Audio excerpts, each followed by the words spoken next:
SIR ಜಾರಿಗೆ ಖಂಡಿಸಿ SIR ವಿರೋಧಿ ಜಾತ್ಯತೀತ ಪಕ್ಷಗಳ ಜನಪರ ಸಂಘಟನೆಗಳ ಒಕ್ಕೂಟ ಕರ್ನಾಟಕ ವತಿಯಿಂದ ಕಲಬುರಗಿ ಜಿಲ್ಲಾಧಿಕಾರಿಯ ಕಚೇರಿ ಮುಂದೆ ಪ್ರತಿಭಟನೆ ಮಾಡಲಾಯಿತು.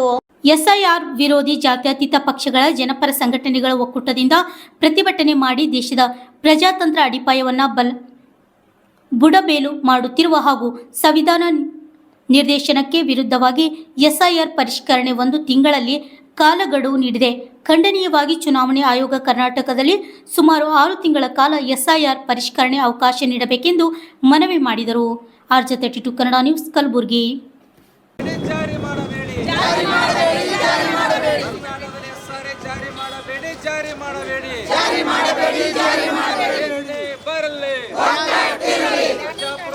ಹಕ್ಕಿಗಾಗಿ ನಡೀತಕ್ಕಂಥ ಹೋರಾಟಕ್ಕೆ ಜಯವಾಗಲಿ. ನಮ್ಮ ಮತದಾನ ನಮ್ಮ ಹಕ್ಕು, ನಮ್ಮ ಹಕ್ಕು, ನಮ್ಮ ಮತದಾನ ನಮ್ಮ ಹಕ್ಕು, ನಮ್ಮ ಹಕ್ಕು. ಪ್ರಜಾಪ್ರಭುತ್ವ SRIಗೆ ಹೇಳಿದಿಕ್ಕಾರ. SRI ಹೆಸರಿನಲ್ಲಿ ಜನತೆ ಮತದಾನ ಹಕ್ಕನ್ನು ಕಸಿದುಕೊಳ್ಳುವ ಬಿಜೆಪಿ ಸರ್ಕಾರಕ್ಕೆ ಹೇಳಿದಿಕ್ಕಾರ. ಪ್ರಜಾಪ್ರಭುತ್ವದ ಹೆಸರಿನಲ್ಲಿ ಅರಾಜಕತೆ ಸೃಷ್ಟಿ ಮಾಡುವ ಬಿಜೆಪಿ ಸರ್ಕಾರದ SRIಗೆ ಹೇಳಿದಿಕ್ಕಾರ. ಜನತೆಯ ಮೂಲಭೂತ ಹಕ್ಕನ್ನು ಕಸಿದುಕೊಳ್ಳುವ SRIಗೆ ಹೇಳಿದಿಕ್ಕಾರ. ಜನತೆಗಾಗಿ ಹೋರಾಟ, ಎತ್ತಕ್ಕಾಗಿ ಹೋರಾಟ, ಜನತೆಯ ಪ್ರಜಾಪ್ರಭುತ್ವ ಹಕ್ಕನ್ನು ಕಸಿದುಕೊಳ್ಳುವ ಬಿಜೆಪಿ ಸರ್ಕಾರಕ್ಕೆ ಹೇಳಿದಿಕ್ಕಾರ. ಮತದಾನ ಹಕ್ಕನ್ನು ಕಸಿದುಕೊಳ್ಳಲು ಹೊರಟಿರುವ SRIಗೆ ಹೇಳಿದಿಕ್ಕಾರ. ಜಾರಿ ಮಾಡಬೇಡಿ, ಕರ್ನಾಟಕದಲ್ಲಿ SRI ಜಾರಿ ಮಾಡಬೇಡಿ, ಜಾರಿ ಮಾಡಬೇಡಿ, ಬರಲಿ. ಪ್ರಜಾಪ್ರಭುತ್ವ ಹಕ್ಕಿಗಾಗಿ ನಡೀತಕ್ಕಂಥ ಹೋರಾಟಕ್ಕೆ ಜಯವಾಗಲಿ. ನಮ್ಮ ಮತದಾನ ನಮ್ಮ ಹಕ್ಕು, ನಮ್ಮ ಹಕ್ಕು,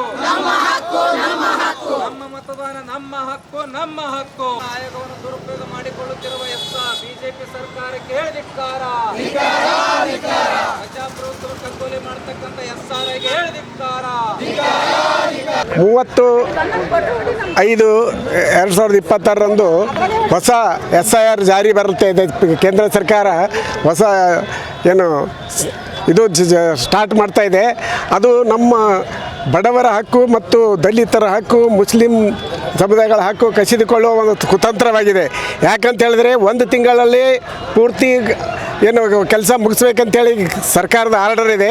1 ತಿಂಗಳಲ್ಲಿ ಆಗಲ್ಲ. ನಾವು ಬೇರೆ ಬೇರೆ ಎಲ್ಲೇ ಗುಳೆ ಹೋದ ಜನಗಳು ಆಂಧ್ರ ಮತ್ತು ಎಲ್ಲಿ ಬಾಂಬೆ, ಪೂನಾ, ಬೆಂಗಳೂರಿಗೆ ಸೇರ್ಪಡೆಯಾದಂಥ ಗುಳೆ ಹೋದಂಥ ಜನಗಳಿಗೆ ಅವ್ರ ಹಕ್ಕು ನಾವು ಕಸ್ಕೊಂಡಾಗತ್ತದ. ಅವ್ರು ಬರ್ಲಾಕ ಟೈಮ್ ಕೊಡಬೇಕು. 6 ತಿಂಗಳಾದ್ರೂ ಸಮಯ ನಮ್ಮ ನಿಗದಿ ಮಾಡಬೇಕು. ಈ ಚುನಾವಣೆ ಆಗೋಕ್ಕೆ ನಾವು ಮನವಿ ಮಾಡ್ತಾ ಇದ್ದೀವಿ, ಹಕ್ಕು ಒತ್ತಾಯ ಮಾಡ್ತಾ ಇದ್ದೀವಿ. 6 ಮಂತ್ ನಮಗೆ ಟೈಮ್ ಕೊಡಬೇಕು ಇದು ಪ್ರಕ್ರಿಯೆ ಜಾರಿಯಾಗಲು. 1 ತಿಂಗಳಲ್ಲಿ ಆಗಲ್ಲ ಅಂತಂಬುದು ಅನ್ಯಾಯ ಆಗ್ತದೆ ನಮಗೆ, ಕೆಲವು ಬುಡಕಟ್ಟು ಜನಗಳಿಗೆ, ಎಲ್ಲ ಗುಳೆ ಹೋದಂಥ ಜನಗಳಿಗೆ ಅಂತ ನಮ್ಮ ಅಭಿಪ್ರಾಯ ಇದೆ. ನಮ್ಮ ಎಲ್ಲ ಒಕ್ಕೂಟಗಳಿಂದ ನಮ್ಮ ಒತ್ತಾಯ ಇದೆ. ಭೀಮರಾವ್ ಟಿ. ಸರ್, ಇವತ್ತು CA/NRC ಭಾಗವಾಗಿ SRI ಇಡೀ ದೇಶದಲ್ಲಿ ಜಾರಿ ಮಾಡ್ತಾ ಇದೆ ಬಿಜೆಪಿ ಸರ್ಕಾರ. ಇದರ ಪೂರ್ಣ ಪರಿಣಾಮ ಏನಪ್ಪ ಅಂದರೆ ಅಲ್ಪಸಂಖ್ಯಾತರು, ದಲಿತರು, ಆದಿವಾಸಿಗಳು, ಬುಡಕಟ್ಟು, ಅನಕ್ಷರಸ್ಥ ಜನರ ಮೇಲೆ ಬೀಳ್ತದೆ. ಅಲ್ಲಿ ಪ್ರಮುಖವಾಗಿ EI ಅನ್ನೋ ಒಂದು ತಂತ್ರಜ್ಞಾನದ ಮೂಲಕ ಇಡೀ ಡಾಟಾವನ್ನು ಅವರು ಸ್ಕ್ಯಾನ್ ಮಾಡ್ತಾರೆ. ಅದರಲ್ಲಿ 1 ಅಕ್ಷರನೂ ಕೂಡ ಹೆಚ್ಚು ಕಮ್ಮಿ ಇದ್ದರೆ ಆ ಡಾಟಾ ಅದು ಡುಪ್ಲಿಕೇಟ್ ಅಥವಾ ಫೇಲ್ ಅಂತ ಹೇಳ್ತದೆ. ಆ ಲೆಕ್ಕದ ಮೇಲೆ ನೋಡಿದ್ರೆ ಇಡೀ ದೇಶದಲ್ಲಿ ಸಾವಿರಾರು ಲಕ್ಷಾಂತರ ಜನ ಇವತ್ತು ಬಡವರು ತಮ್ಮ ಅಕ್ಷರ ಜೋಡಣೆಯಲ್ಲಿ ಆಧಾರ್ ಕಾರ್ಡಲ್ಲಿ, ವೋಟರ್ನಲ್ಲಿ ಬೇರೆ ಬೇರೆ ರೀತಿಯ ಹೆಸರುಗಳದಾವ. ಇದರಲ್ಲಿಂದೆಲ್ಲ ದೊಡ್ಡ ಮಟ್ಟದಲ್ಲಿ ಏನಪ್ಪ ಅಂದರೆ ಇವತ್ತು SRIನಿಂದ ಬಡ ಜನರು ಮತದಾನ, ಪ್ರಜಾಪ್ರಭುತ್ವ ಹಕ್ಕಿನ ಮತದಾನ ಕಸ್ಕೊಳ್ತಾ ಇದ್ದಾರೆ.